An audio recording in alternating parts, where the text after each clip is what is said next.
지난 시간에 구약 성경 파노라마 이제 전체적으로 보는데 신구약 중간 시대에 들어와서 시간이 좀 길어져 가지고 이제 앞부분을 하고 마쳤습니다. 절반 이상은 했지만 뒷부분에 우리 세계 역사를 주관하시면서 예수님이 오실 것을 준비하시는 이 하나님, 역사를 주관하시는 하나님에 대한 설명을 이제 약하고 이제 마쳤습니다.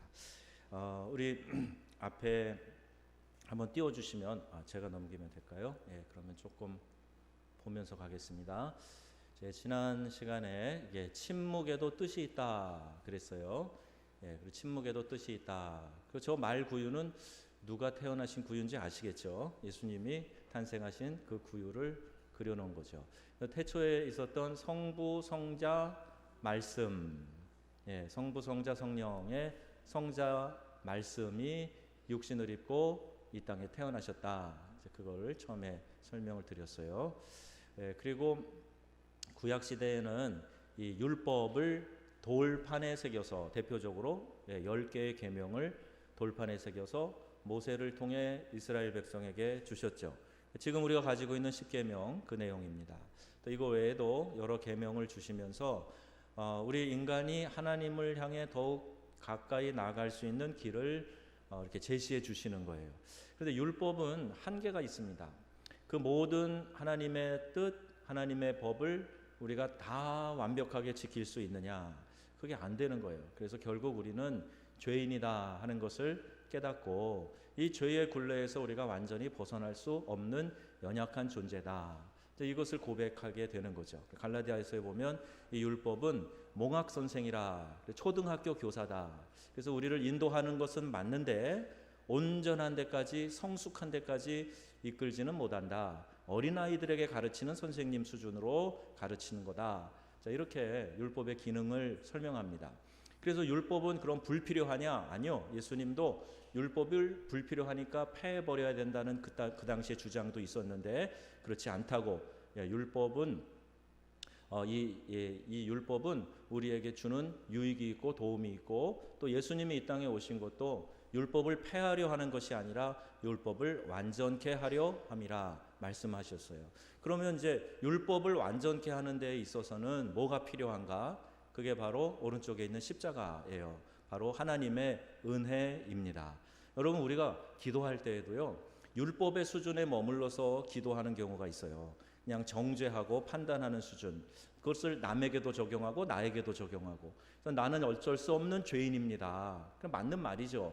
늘 그 율법의 잣대로 나를 정죄만 하고 나는 형편없어, 나는 죄인이야. 이 상태에서 끝나면 안 됩니다. 그러면 구약의 수준에 머무는 거예요.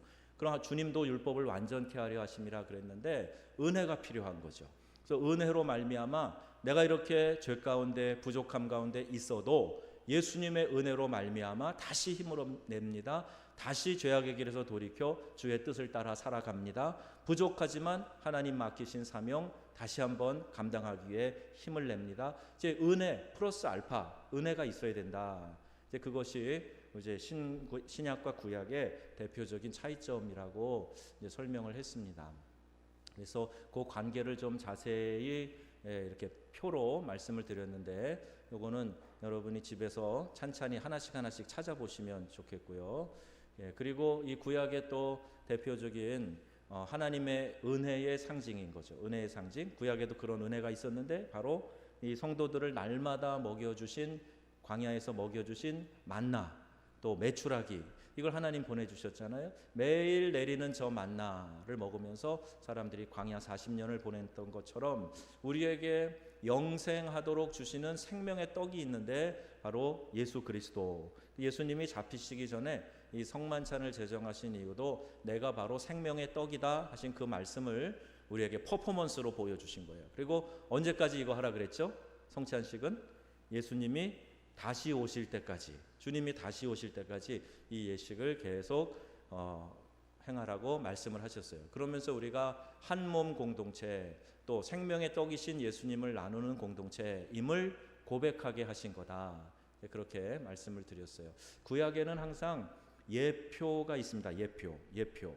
그래서 이 예표는 뭐냐 하면 신약에 이루어질 일, 예수님을 통해서 완성될 일, 그것에 대해서 하나님이 미리 보여주시는 거예요.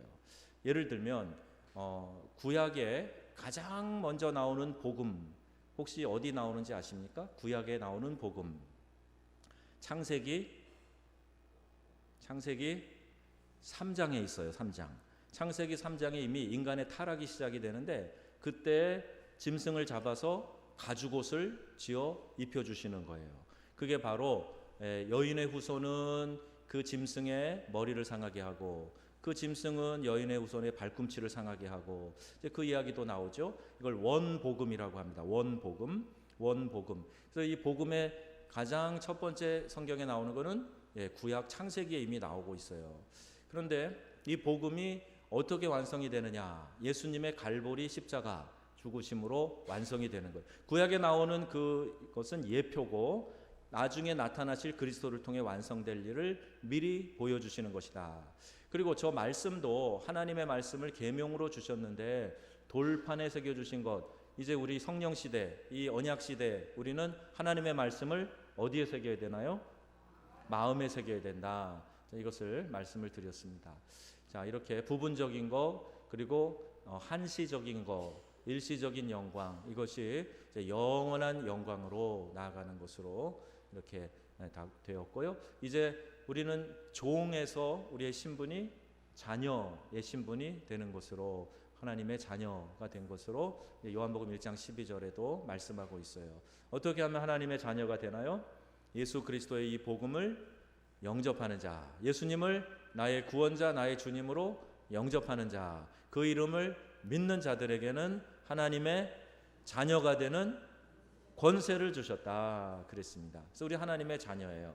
하나님의 자녀. 아브라함이 하나님의 친구인 것처럼 우리도 하나님의 자녀, 하나님과 가까이 교제하는 그런 친구로 살아간다, 이 말씀입니다. 또 이제 여러 선지자를 통해서 다양한 말씀을 주셨다는 것과, 또 이제 여러 번 반복해서 드려야 될 제사를 예수 그리스도께서 단번에 속죄, 희생의 제사를 드리심으로 우리가 하나님께 나아갈 수 있도록 해 주셨다는 말씀. 예수님의 보혈로 우리를 씻어 주신다. 구약의 홍수의 심판으로 인류를 하나님께서 심판하신 내용이 있다면은, 신약에는 이제 마지막 때에 불로 심판하실 것에 대해서 예언의 말씀이 나와 있습니다. 자, 이제 그 밖에 대비되는 것들, 여기서부터 이제 조금 천천히 이제 가보려고 합니다. 자, 구약에 보시면 지난 시간에 우리 세 번째 것만 봤죠. 구약의 시내산, 이 호렙산에서 뭘 주셨다고요?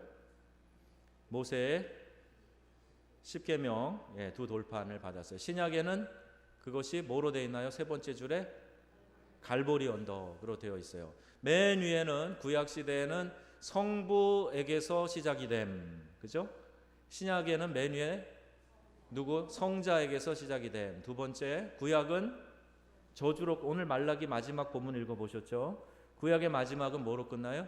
저주로 끝나요. 신약의 마지막은 축복으로 끝나는 겁니다. 또 이스라엘 백성에게 초점이 맞춰져 있다면, 신약은 한 민족이 아니고 어디예요? 열방 세계에 초점이 맞춰져 있는 거예요. 그 다음에 그러므로 성령이 너희에게 임하시면 너희가 권능을 받고 예루살렘, 유다의 사마리아 땅 끝까지 이르러 내 증인이 되리라. 사도행전 1장 8절 말씀처럼 세계에 초점이 맞춰져 있어요. 구약 시대 첫 사람 아담에 대한 이야기라면, 신약 시대는 마지막 아담인 그리스도에 대한 이야기. 또 구약에 이스라엘 백성들이 3,000명 떼죽음을 당한 일이 있어요. 언제인지 아시죠? 언제입니까?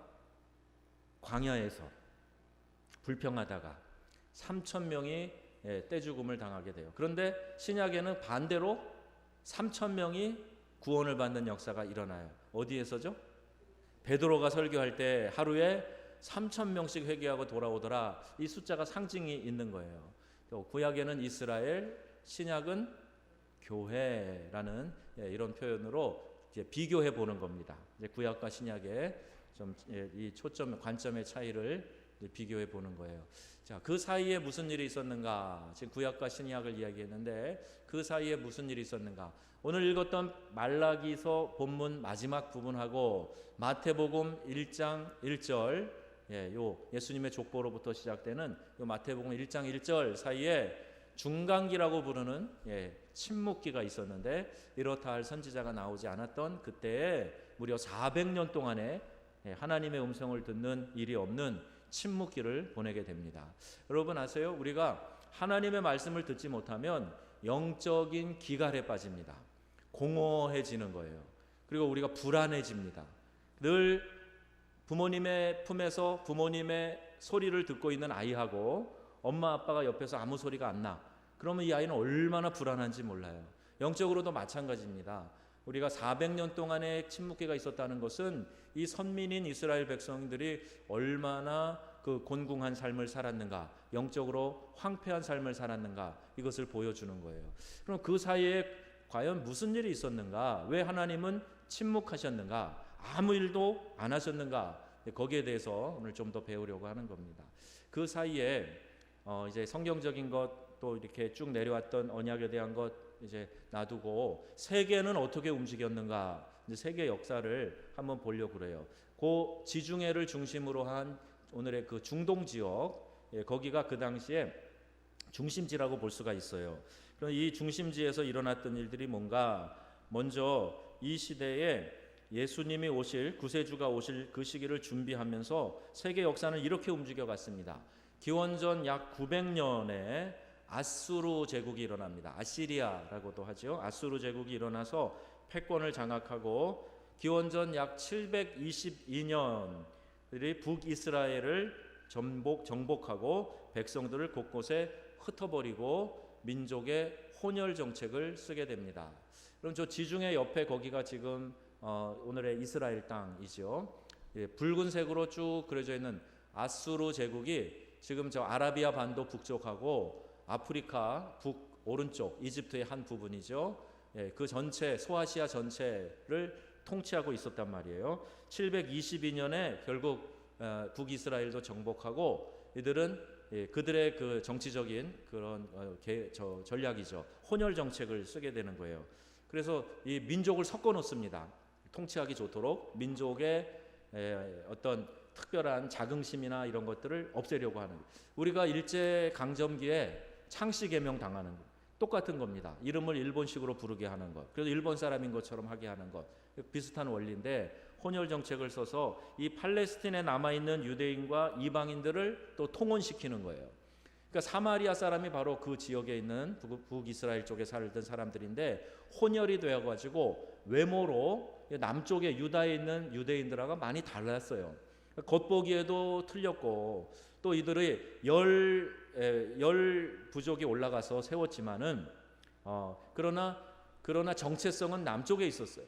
남쪽 예루살렘을 이들이 참배해야 되는데 그게 막혀버린 거죠. 그러니까 사마리아에다가 이제 다시 제단을 만들고 거기에서 섬기는데 야훼 하나님을 그래도 좀 더 사람들이 자극적으로 섬기도록 금송아지로 만들어 놓고 그리고 그것을 섬기게 하는 이런 사이비 종교처럼 되어버린 거죠.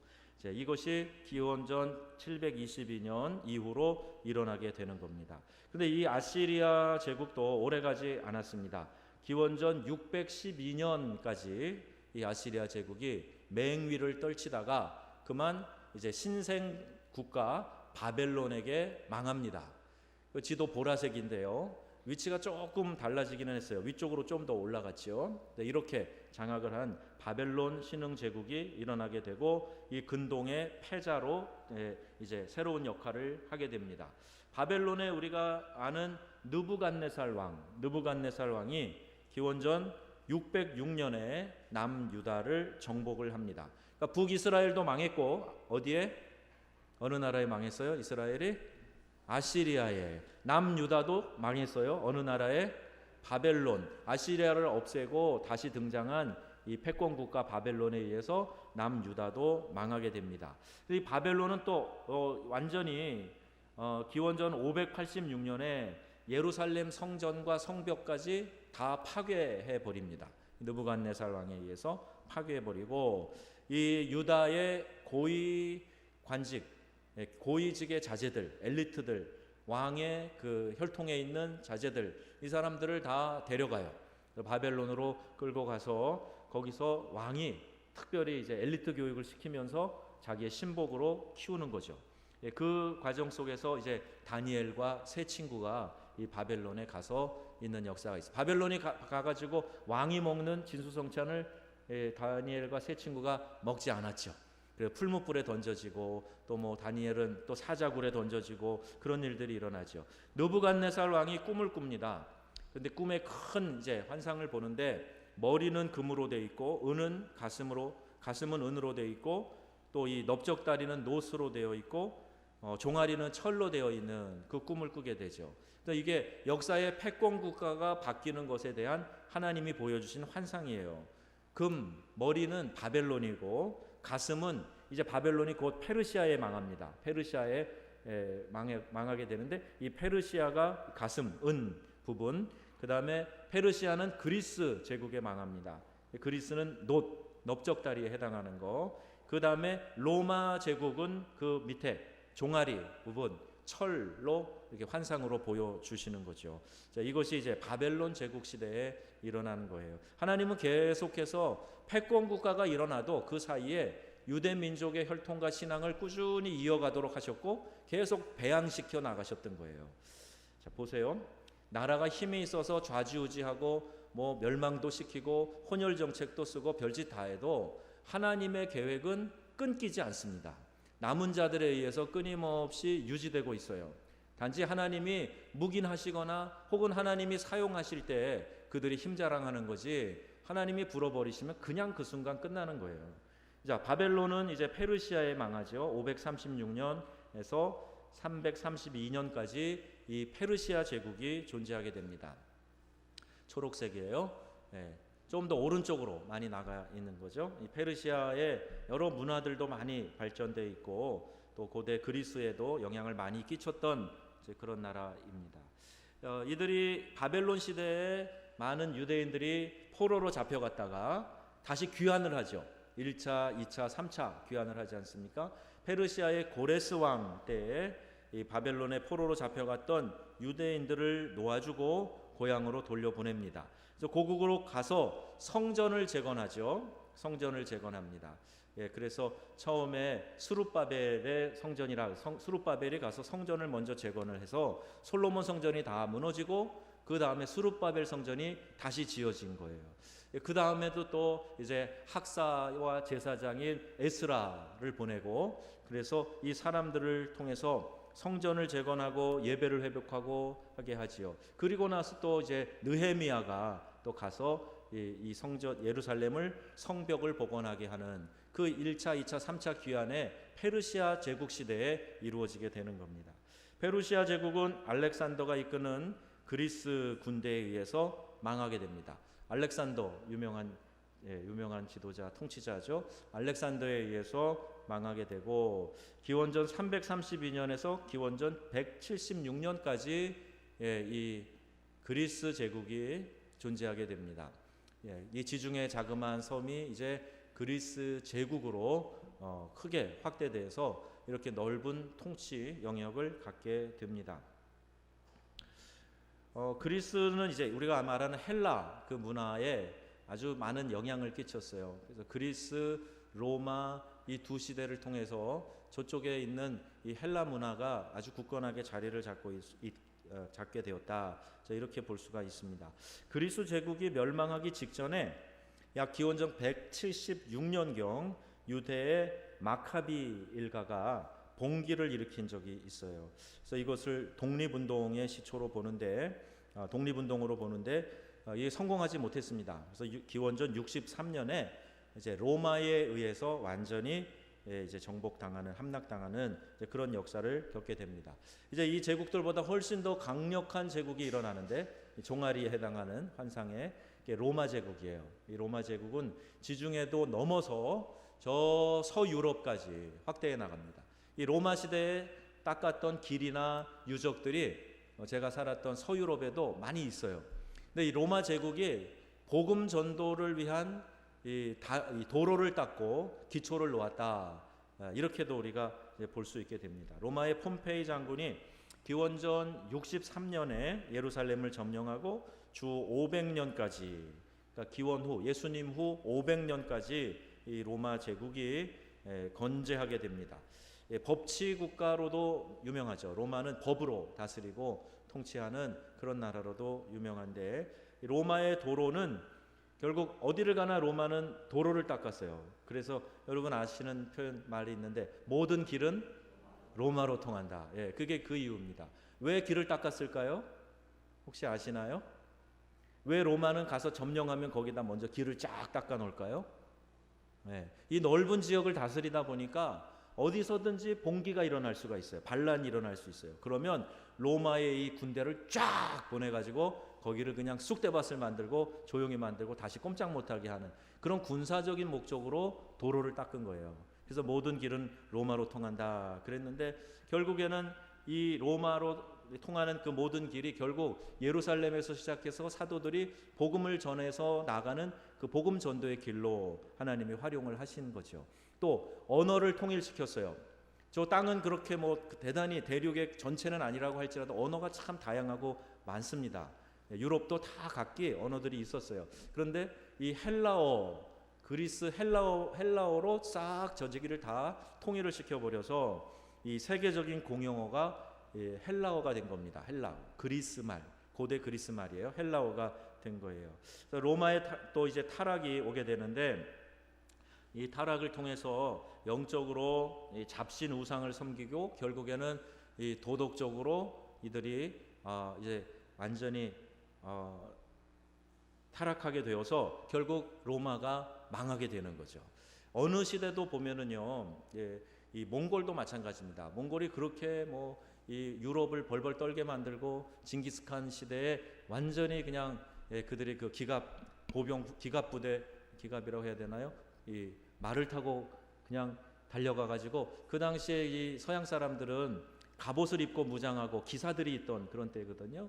그러니까 그냥 기마 부대가 쫙 가가지고 완전히 유럽을 장악하는 그랬는데, 결국에는 몽골도 이 종교의 타락 그리고 이 도덕의 타락으로 멸망하게 되었어요. 로마도 마찬가지입니다.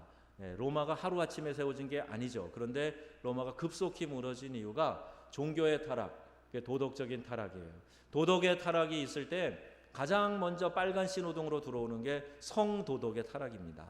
로마가 그랬어요.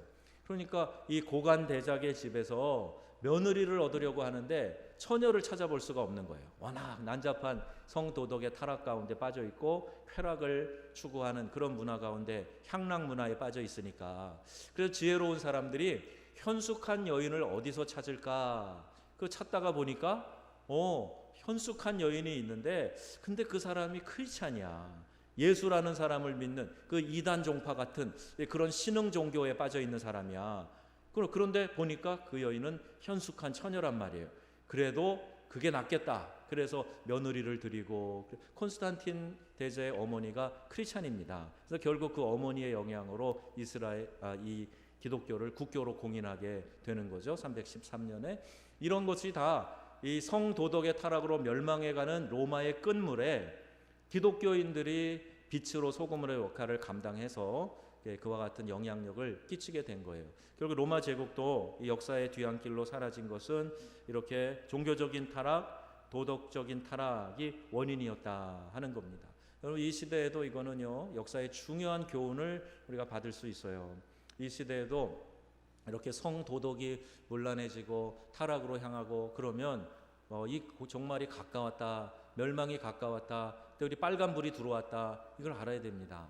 이렇게 동성애에 대해서 얘기하고 성소수자 인권이라는 것을 들먹거리면서 이렇게 이 양성평등에 대한 이야기도 성평등으로 바꾸어서 이제 여러 다른 성들을 다 인정해야 되는 이런 상황으로 치닫고 있는 거예요. 그럼 우리 성은, 이 생물학적인 성은 남성과 여성밖에 없습니다. 그렇죠? 혹시 여기 중성이신 분 계세요? 중성이신 분 계세요? 네, 안 계신 것 같은데, 남자 아니면 여자죠. 그런데 요새는 내 의식으로 나는 내 성을 선택해서 나는 남자로 태어났지만 여성처럼 살고 싶다, 이런 사람이 있어요. 그래서 아예 그 트랜스젠더가 돼가지고 성 정체성뿐만이 아니라 성을 물리적으로 생물학적으로 바꾸는 그런 사람도 있어요. 그래서 요새는 내 성을 다 인정해야 된다는 겁니다. 남자 여자뿐 아니라 의식적인 성, 그 다음에 트랜스젠더가 된 거 다 인정을 해야 된다는 거예요. 양성평등이면은 남성과 여성이 평등합니다, 그거고, 이미 우리는 대한민국 자유주의 이 민주공화국을 주창할 때부터 그걸 인정해 왔어요, 헌법에서부터. 근데 요새 왜 그렇게 각 지자체가 양성에서 양자 빼고 성평등으로 나가고 그거 인권조례에 다 넣어야 된다 그러고 또 그렇게 해서 통과된 의회들이 많잖아요. 왜 그런가요? 그 성평등은 두 성이 아니에요. 이 네 성을 다 인정하자는 거예요. 그러니까 트랜스젠더가 돼도 어떻게 해도 그걸 다 성으로 인정하고 그들이 하는 말이나 행위에 대해서 그것을 정죄하지 말고 잘못했다고 말하지 말고 그래야 된다는 거예요. 제가 이제 설교 시간에 동성애가 잘못된 겁니다 라고 이런 식으로 강하게 얘기하면 제가 잡혀가는 겁니다. 그런 문제가 지금 심각한 거예요. 이거 모르고 우리가 아무것도 아니지 뭐 그게 뭐 큰 일일까? 기독교인들은 까탈스러워. 이렇게 가시면 안 되는 겁니다. 뭐가 문제인지 좀 잘 알고 우리 거기에 대해서 기도해야 돼요. 멸망으로 가까이 가는 시기가 되어서 이 나라에 이런 불들이 자꾸 들어오는 거예요. 자, 이 로마의 멸망을 우리가 생각하면서 이제 다시 한번 역사의 교훈을 삼아야 될 것입니다. 이제 마지막 부분인데요. 예수님 당시에 이 중간기에 유대인들의 분파가 있었습니다. 유대교, 다윗의 별로 상징하는 유대교에 6개 정도로 나눌 수 있는 분파가 있는데 그 중에서 여러분 제일 오른쪽 위에부터 한번 읽어보겠습니다. 시작. 바리새인, 율법주의자, 헤롯 땅, 현실 유지파, SNF파, 고립주의자, 열심당, 정치적 전통주의자, 행동주의자, 서기관, 전통주의자, 사두개인, 합리주의자. 자, 성경에 뭐 바리새인도 나왔다, 사두개인도 나왔다, 뭐 서기관도 나왔다가 막 그러는데 SN파도 나왔다가 그러는데 이게 다 유대교의 여러 분파 중에 하나다. 그리고 가로 밑에 써 있는 것은 그 분파의 특징입니다. 특징. 이런 특징을 가지고 있다. 좀 더 설명을 한다면 오른쪽 맨 위에 바리새파는 완고한 종교적 보수주의자예요. 보수주의자들. 그래서 종교의 전통, 유대교의 전통을 지켜야 된다 하는 것에 있어서 누구보다도 열심히 있었던 사람들이 바리새인들입니다. 그 바리새인들이 이렇게 금식기도 일주일에 2번씩 금식하며 기도하고 시장 어귀에 가서 손을 들고 기도하고 치렁치렁한 옷을 입고 다니고 막 이렇게 종교적인 폼을 다 잡는 사람들, 바리새인들이었어요. 나쁘냐? 예수님에게 책망도 많이 받았지만 또 이들이 전통을 지킨다는 입장에 있어서는 아주 철저한 종교주의자들이라는 거예요. 그들의 위선이 문제였던 거죠. 헤롯 땅, 헤롯 땅은 헤롯 가문의 권력을 유지하기 위해서 전념하는, 그래서 그것을 현상 유지파라는 거예요. 당시에 이제 분봉왕으로 임명돼서 그 지역의 정권을 잡고 있는 실세였기 때문에 어떻게 해서든지 그 정권을 유지하기 위해서 전전긍긍했던 사람들의 분파가 헤롯 땅입니다. 자, 그 다음에 SN파는 금욕주의자들이에요. 사회로부터 고립된 금욕주의자. 그래서 세례 요한도 이 SN파에 속하지 않았겠는가? 자, 이렇게 추측을 하는 거예요. 요한이 광야에서 뭐 먹고 살았어요? 메뚜기와 석청, 들꿀 먹으면서 옷은 뭐 입고 살았나요? 약대털, 낙타 털옷을 입고. 그러니까 먹는 거, 입는 거 다 철저하게 금욕적인 삶을 수행자처럼 살았던 삶을 살았던 게 세례 요한이었어요. 그래서 혹시 SN파가 아니겠는가 이렇게 보는데 그들은 쿰란 지역의 동굴에 성경의 필사본 이것들을 잘 숨겨놓고 간직하고 그러다가 이 쿰란 사본이 발견된 이후로 성경의 해석과 번역이 많이 바뀌었습니다. 가장 업데이트된 최근에 또 정확한 사본이 여기서 막 쏟아져 나왔기 때문이에요. 나중에 사본 얘기할 때 좀 더 설명하고, 그 SN파는 그런 역할을 했습니다. 열심당, 젤롯이라고 하는데 작년에 우리 그 에즈마이아 영어 캠프에서 이 각 파의 특징을 노래로 만들어서 막 부르고 그랬어요. 기억나시는지 모르겠는데 그때 여기 이제 젤롯도 나와요. 이 젤롯은 열심당은 이 헤롯의 정치적인 그런 부분을 항거합니다. 로마에 항거합니다. 폭력을 사용해도 어쨌든 이 지금 정권을 잡고 있는 이 헤롯 땅에 대하여서 불만을 가지고 있는, 그리고 빨리 로마로부터 독립을 했으면 좋겠다 이제 그런 사람들의 무리가 젤롯 열심당원들이었어요. 젤롯 당의 특징이 뭐냐면 몸에 칼을 지니고 다니는 거예요. 단도 같은 걸 지니고 다닙니다. 대제사장의 종 말고의 귀를 예수님 잡혀가실 때 귀를 떨어뜨린 사람이 누구죠? 누가 그랬을까요? 내가 안 그랬어요. 그런 표정으로 다 쳐다보시는데 여러분 안 그랬어요. 누가 그랬어요? 예수님 제자 중에 베드로가 이 열심당원이었을 것이다. 자, 이렇게 추측하는 거예요. 왜? 단도를 품고 있었고 또 그의 말이나 행동들을 볼 때 여기에 해당하지 않을까, 이제 이렇게 보는 거죠.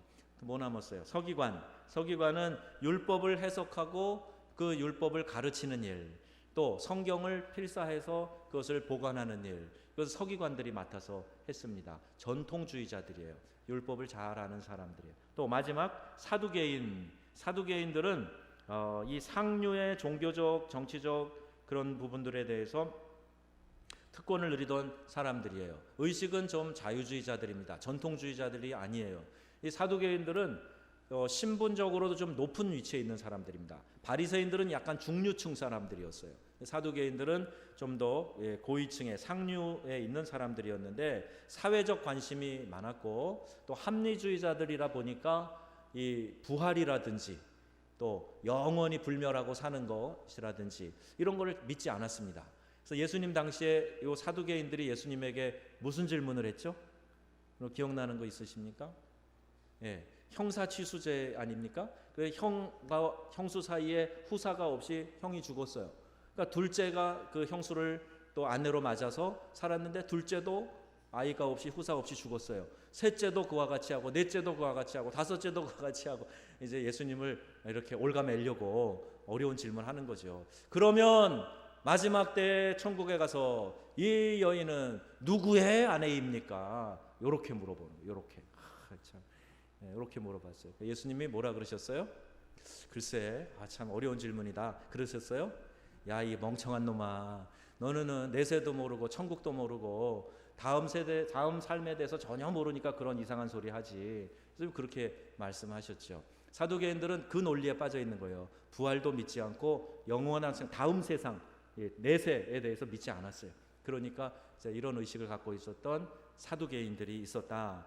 이 당시에 유대인 6분파 이렇게 돼 있다. 한번 읽어보죠. 맨 위에부터 바리새인, 밑에 가로까지, 가로 안에 있는 설명까지. 바리새인, 율법주의자, 헤롯 당, 현상 유지파, SNF파, 고립주의자, 열심당, 정치적 행동주의자, 서기관, 전통주의자, 사두개인, 합리주의자.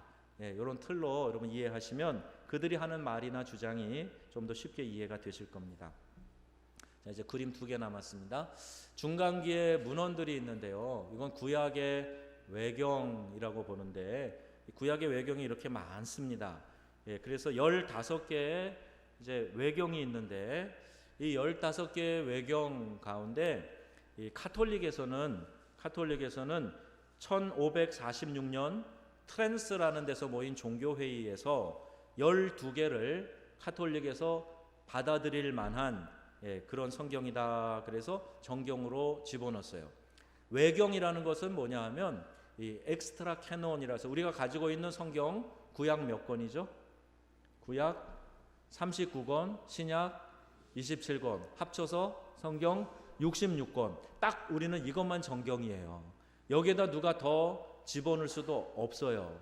요새 뭐 액트 29 그래서 이거는 사도행전 29장을 쓰는 마음으로 사역을 하자 이 뜻이지 사도행전 29장을 손으로 쓰자 그게 아니잖아요. 그러니까 성경은 더 이상 추가도 할 수 없고 빼낼 수도 없어요. 그래서 완전히 이제 정경화 작업이 끝났습니다. 그런데 이제 가톨릭에서는 저 중에서 외경이라 그래서 이 권위가 정경과는 좀 다르겠지만 12권을 그들은 인정하고 개신교는 여전히 인정하지 않습니다. 그럼 외경은 왜 필요한가? 이 외경은 그 당시에 신구약 중간 시대에 중요한 역사 자료가 거기 있기 때문에 그래요.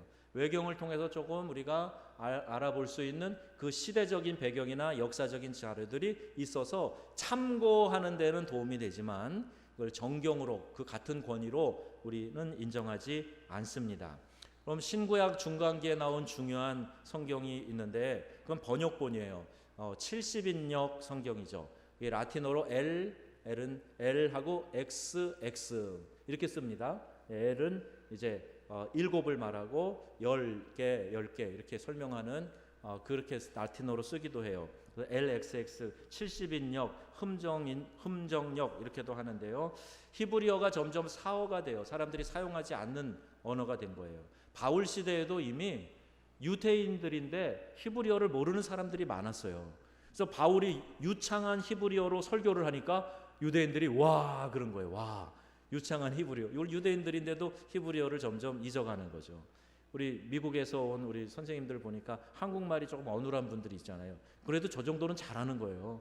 근데 아예 미국에 살면서 독일에 살면서 한국말 다 잃어버리는 사람들이 있잖아요. 그런 식입니다. 헬라어를 많이 쓰고 아람어를 쓰고 그러면서 히브리어를 잘 모르니까 이 히브리어로 구약 신약을 다 이제 히브리어로 되어 있는 구약을 헬라어로 구약 신약을 다 써놓자. 그래서 번역 작업에 들어가서 12지파에 각 6명씩 그래갖고 72명이 이 번역에 동참을 해서 이제 70인역이 나오게 된 겁니다.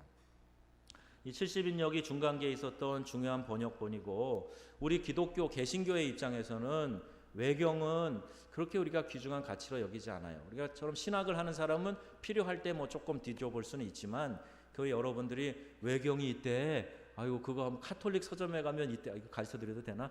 가가지고 그거 찾아가지고 굳이 읽으실 필요가 있다 없다? 없어요. 공동 번역이라는 성경에 보면 이 외경이 있습니다. 뭐 읽어보시려면 읽어보세요. 그게 해악이 되는 건 아닌데 카톨릭과 개신교가 같이 번역 작업을 해서 나온 게 공동 번역 성경이거든요. 거기에는 이 외경이 있어요. 보실 분은 뭐 보셔도 크게 문제는 없습니다. 그런데 위경이라는 게 있어요. 위경은 말 그대로 거짓 위자예요. 그러니까 위경이라는 것은 말하자면 위조된 문서라는 겁니다. 그 시기나 저자가 위조된 거예요. 그래서 위경이라고 부르고 이것은 전혀 성경의 가치를 두지 않습니다. 위경에는 어떤 것이 있는가? 대표적인 구약의 위경이 7개가 있는데 솔로몬의 시편, 에녹서, 모세 승천기, 이사야의 순교와 승천, 희년서, 또 11의 신탁, 12족장의 유언 이런 것들이 있어요. 이건 위경이에요. 이건 볼 필요도 없습니다. 자, 이렇게 우리는 보시고요.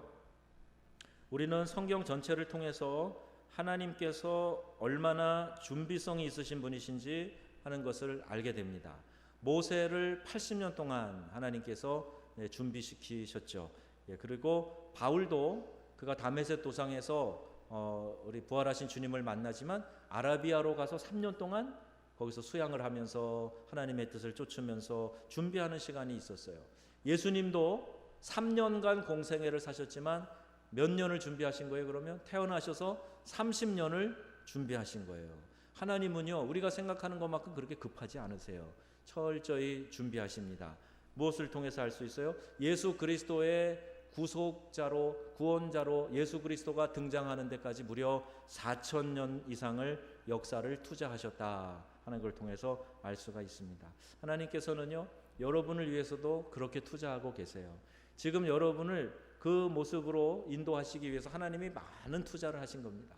저도 가끔 그런 생각해요. 하나님 저 그래도 요 모양이지만 이만큼 하나님께서 만드시고 투자하셨는데 아깝지 않으세요? 그런 얘기 기도하면서 그런 생각도 하고 그런 이야기도 합니다. 여러분도 마찬가지입니다. 하나님이 오래 기다리시면서 투자하셔서 오늘 이곳까지 오신 거예요.